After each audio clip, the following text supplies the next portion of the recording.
Well, there's another Justice Department case against Google, this one concerning the search engine giant's ad tech practices. Grady Trimble has details.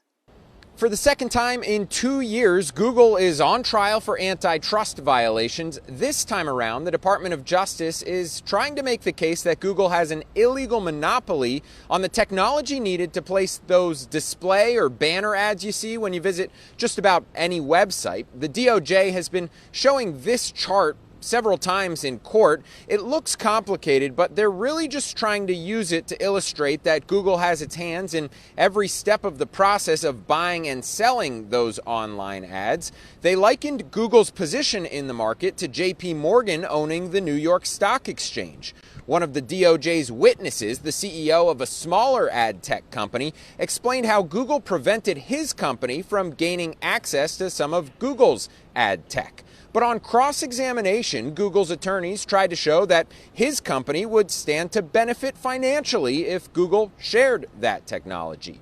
Another DOJ witness, an executive at Gannett, which owns USA Today, testified that USA Today and Gannett's ad revenue declined while Google became more dominant in the ad tech space.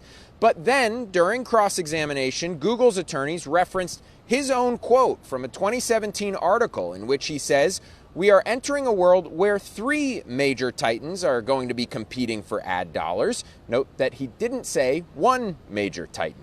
On day 2 of the trial, the DOJ continued to try to paint Google as a massive player in the online ad space that used its power to block smaller companies from competing, leaving publishers with fewer options. Google's attorneys are trying to argue that the reason Google's products are so popular is because they are better.